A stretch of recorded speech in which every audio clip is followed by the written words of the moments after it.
Y ahora quería que pensáramos todos, ¿vale? En diferentes formas de representar un cementerio, ¿vale? Entonces, para ello, primero, para poner ejemplos, he puesto diferentes adjetivos que a mí me llevan, o sea, me transmite un cementerio, ¿no? Un cementerio transmite algo frío, algo hostil, peligro, inhóspito, incómodo, agreste, áspero, adverso, desconocido, desolado, inseguro, salvaje, ¿no? A lo mejor salvaje no tanto, pero como que te lleva a lo más primario, quizás, ¿no? No es tan salvaje porque, quiero decir, no hay lugar más tranquilo que un cementerio, también os lo digo. A veces para dibujar en un cementerio, a lo mejor es antiintuitivo ir a dibujar un cementerio, pero es la cosa más tranquila que podéis hacer porque de verdad es súper tranquilo.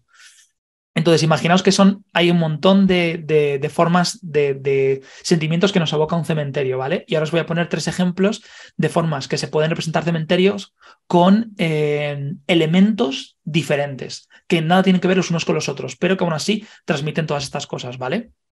Por ejemplo, aquí tengo tres ilustraciones. Una es en vectorial, ¿vale? Una es yo diría digital animación y una es a carboncillo, ¿vale? Si os fijáis, las tres herramientas no tienen que ver nada la una con la otra. Digital, bueno, animación y digital igual sí que tienen que ver, ¿vale? Y luego carboncillo y manual.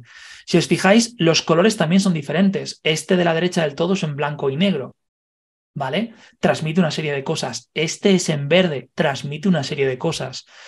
Por cierto, no sé si alguien reconoce esta imagen, ¿vale? Que pone aquí Cartoon Network. No sé si se ve bien, pero hay unas manos haciendo como el símbolo del rock and roll que salen de las lápidas.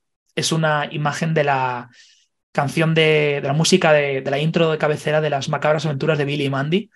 Es una serie de los principios de los 2000 del magnífico y Dios en tierra Jenny Tartakovsky, que es un animador increíble, ese sí que tiene un lenguaje único y es muy divertida, la serie es muy divertida. De hecho, trata de dos niños que se muere su hámster y la muerte viene a llevarse su hámster. Entonces los niños tratan de negociar con la muerte para que no se lleven el hámster y hacen una serie de pruebas. ¿Qué es lo que pasa? Que la muerte dice, vale, si gano las pruebas os venís conmigo. Y los niños dicen, vale, si ganamos nosotros las pruebas, tú eres nuestro amigo para siempre. Entonces la serie empieza cuando la muerte pierde y la muerte se convierte en básicamente el muñeco de trapo de dos niños que están tarados de la cabeza. Entonces es una serie muy divertida. Y esta es otra imagen que, bueno, que encontré por ahí y me pareció también interesante. Si os fijáis en la primera, utiliza colores, no diría cálidos todos, pero el fondo, por ejemplo, es cálido, ¿vale? El segundo tiene un color así verdoso que produce algo de repeluco, algo de asquerosidad y algo más de vísceras y de tripas y tal, algo más carnal. Y esto quizás es incluso más elegante. Entonces, si os fijáis, de algo elegante sale algo terrorífico, por ejemplo, algo que da miedo, algo que es inhóspito, que nos produce misterio, ¿no?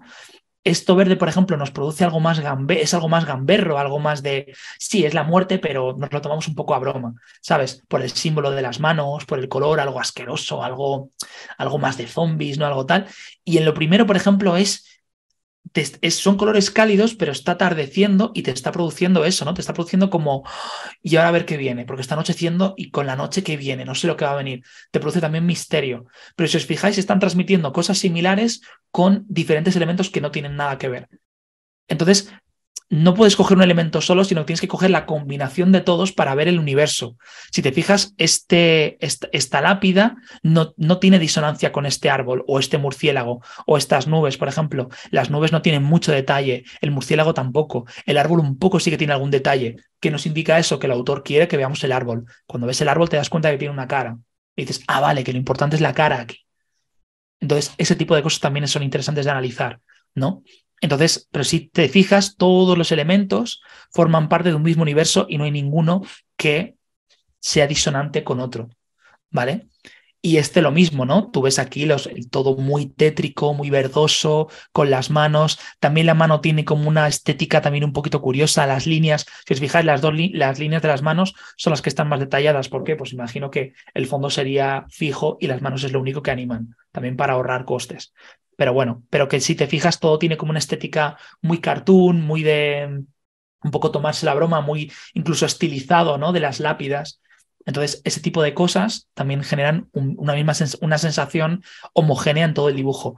Y aquí en el realismo igual, te das cuenta de que todas las cosas tienen el mismo lenguaje, todos tienen muy detallado, está muy, muy, muy detallado con el carboncillo. Entonces eso, pero este es el ejemplo que quería poner para que os dierais cuenta de que diferentes herramientas gráficas transmiten cosas similares, aunque nada tengan que ver las unas con las otras. ¿Vale? O sea, puedes tener elementos gráficos que sean diferentes y transmitan cosas similares, o puedes tener elementos gráficos similares que transmiten cosas diferentes. O sea, pueden ser en ambas direcciones. No sé si me estoy liando mucho, pero eso es lo que ocurre cuando controlas los elementos gráficos y los mensajes que quieres transmitir. Esto, por ejemplo, es una forma de analizar cómo un autor construye su universo propio, ¿vale?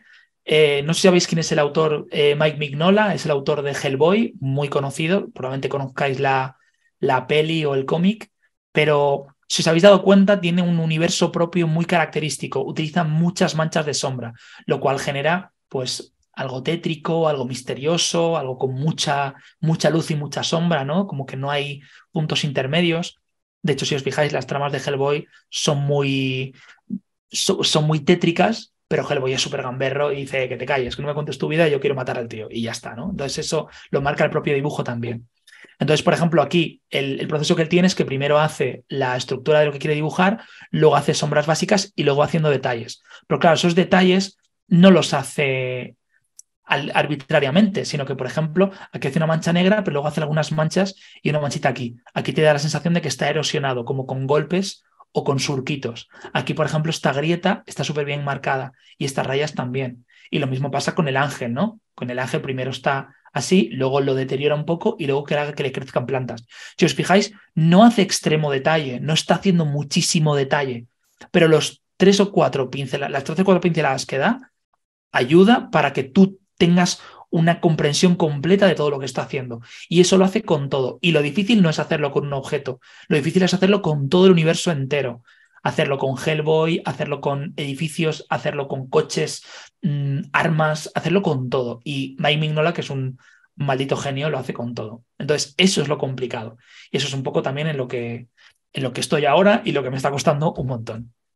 ¿Qué elementos visuales transmiten emociones? ¿Y cuáles? Claro, esto es una pregunta que es un melón grande para abrir, ¿vale? Es muy complicado responder a esta pregunta ya que depende de la forma en la que lo usa cada autor y en relación con a qué contexto, ¿vale? Lo que hemos dicho antes, el contexto influye en lo que tú vayas a hacer, lo que vayas a contar influye en lo que vayas a hacer, incluso las herramientas. Entonces, no hay una herramienta que transmita una cosa, o sí que las hay, pero luego tú puedes dar la vuelta a eso. Pero un error que suele cometer muy frecuentemente y que es complicado de evitar, perdonad la errata, es la de mezclar diferentes lenguajes gráficos en uno. Eso es lo que os estaba contando antes, que genera disonancias. Y hay un ejemplo que no sé si fue Dramatic quien lo dijo, no el error, sino que este autor le gustaba, que yo digo, bueno, voy a poner aquí un poquito el dedo en la llaga. No sé si fue Dramatic o fue otra persona, ¿vale? Que habló de Tintín, que Tintín era uno de sus referentes y que les gustaba mucho.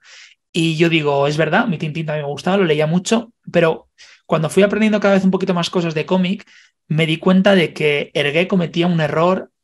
En realidad es un error visto desde ahora, pero desde la época no era tanto un error, ¿vale? Con lo cual, y aparte que es Hergé, que es un clásico, y no puedo decir ni mudo de él porque es un clásico y es un jefe, y no puedo decir nada.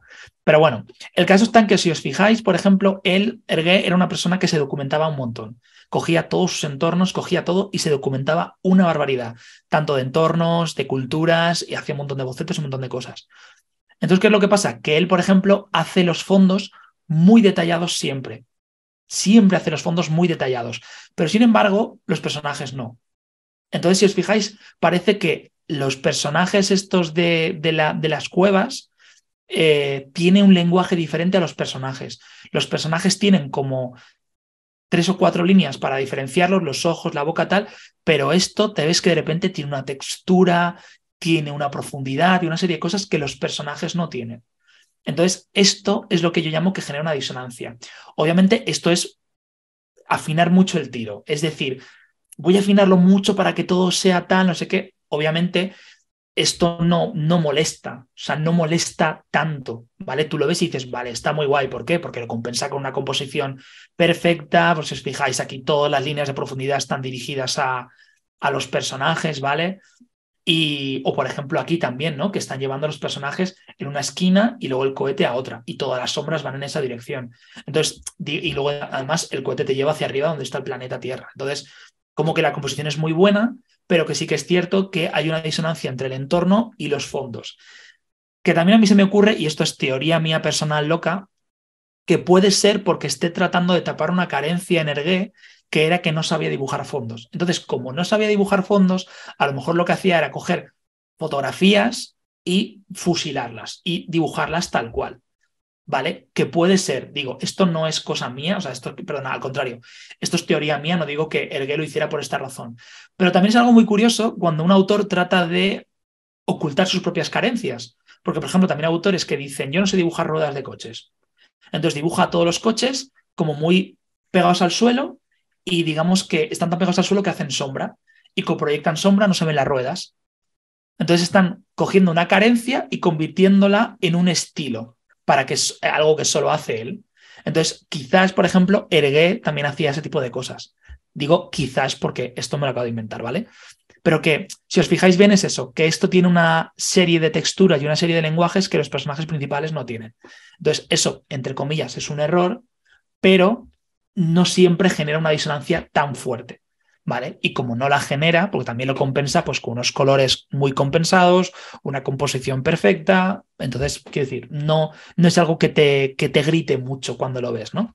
Pero bueno, simplemente quería comentarlo. Me parece interesante porque me recuerda también al tema que has mencionado antes de la animación, que el fondo se trabajaba por un lado y los personajes o lo que se animaba por otro. Sí.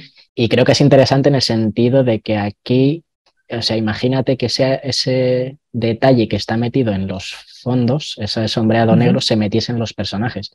Cambiaría muchísimo la estética y sería Claro. como mucho más tétrico todo, como mucho más oscuro. Sin embargo, así, si Mm. tú a unos personajes que en realidad tiene sentido que haya pequeña disonancia porque como no duele, atrae la atención sobre lo que es el personaje como objeto Claro. principal de la escena, Mira, ¿no? esa es Entonces, muy buena. como que Mm. encaja y funciona, igual con el cohete, es como el único elemento que no tiene su propia sombra negra en lo que es Ujú. su volumen, solo la proyectada, igual que los personajes. Entonces, Sí. tienes esos dos elementos que te generan cierta disonancia, pero que encajan bien, entonces te atraen la Mm. atención y es como que igual tiene sentido la escena Sí. narrativamente de forma visual, así. Sí, incluso Se me los ocurre. colores también, los colores hacen que, o sea, es como que la atención te la llaman los personajes, el fondo está alrededor acompañándolo, pero lo que importante son los personajes. También por eso todos los fondos tienen un color homogéneo, pero los personajes son los que más te chillan con colores también primarios, amarillo, azul, rojo, ¿no? Mm. Negro también. Entonces sí, pero es verdad que también es posible que lo hiciera por eso. Ya te digo, yo no soy quien para criticar a Hergé, por favor, que Dios me libre de criticar a Hergé, que bueno, que nos ha dado muchas cosas buenas, pero sí que es cierto que eso, que quizás con el tiempo lo ves y dices, ah, mira, esto era una seña de identidad de él que ahora hoy en día se consideraría error, pero tal, pero es un error camuflado. Bueno, en fin. Pero sí, estoy totalmente de acuerdo contigo, Jaco, que lo hacía también por eso, para llamar la atención de los personajes que son las aventuras de Tintín, lógicamente, y es lo que tiene que llamar la atención.